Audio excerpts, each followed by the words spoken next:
who, despite the slaughter of their members, are still courageously demanding for the release of their leader in true IPOB style. We salute their courage. Some of you may not know that a lot of Shia protesters were shot to death in Zaria in 2015.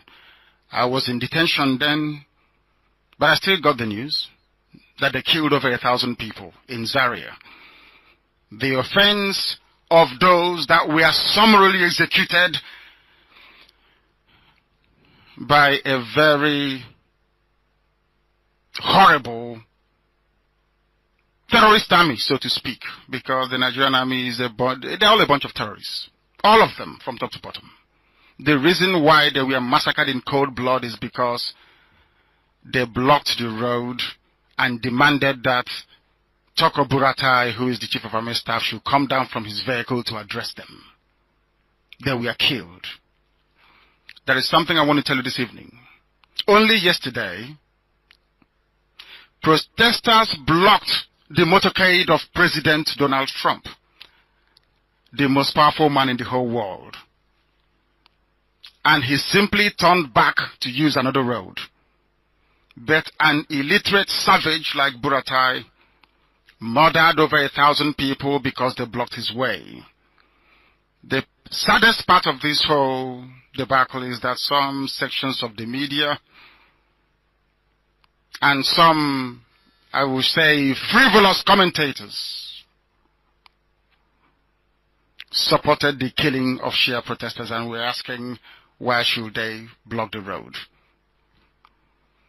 When I say that a black man in Africa is evil and that is why God is punishing Africa, some of you won't understand, but that is the truth. The heart of a black man is evil. That is why Africa is so backwards. We are very, very weak. We complain about racism when we travel abroad. We talk about how other people treat us. How we are being maltreated in the USA, in Europe, everywhere we go to.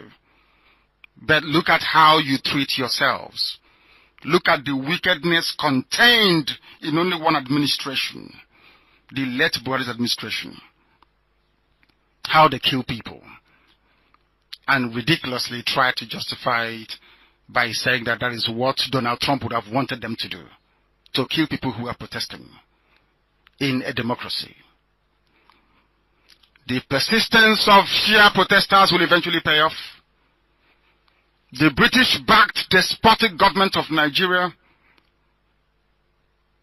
ceremoniously, I should say, headed by Jubril, a Sudanese man, have been going around killing innocent people in cold blood, like an army of darkness. The funniest thing is that instead of Abuja residents to rise up and show solidarity with the protesters, they chose to play the role of traffic guide by telling people the areas to avoid. Impunity is being committed. You know, John, man. Instead of people to rise up and say that this is evil, it's not good. All they can do is, oh, please avoid the Nyanya. Don't go through whatever. What are the names of those places they have in that decrepit place?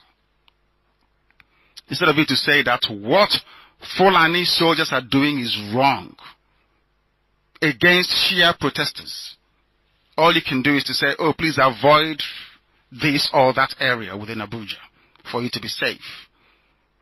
There is no collective consciousness. I always say this to people all the time.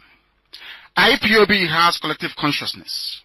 If you want to know a town or area that has collective consciousness, you look at Aba, for example. If something happens in Aba people can analyze that very situation and determine if it is good for them or bad for them. If it is bad, everybody will condemn it, regardless of who is affected. If it is good, they will all embrace it. But you have people living in Abuja because Nigeria is not one and can never be one. When it is your people killing other people, you keep quiet. The concentration of the media in Nigeria in the hands of Yoruba people in Lagos, so to speak. I'm not saying it's a bad thing, but they should rise up and do what Delegiwa did, to report the truth, regardless of the consequences. What is happening in Nigeria is an affront to humanity. It is a disgrace that anybody should rise up and pretend to even be a Nigerian with the level of evil and horror going on every day. It is unacceptable. No moral outrage, there is no righteous indignation. People carry on as if nothing is happening, and every moment people are being slaughtered. You see soldiers running around the streets, slaughtering people in car parks. People keep quiet as if nothing is happening. That is why God in heaven hates Africa, because Africans are wicked by nature.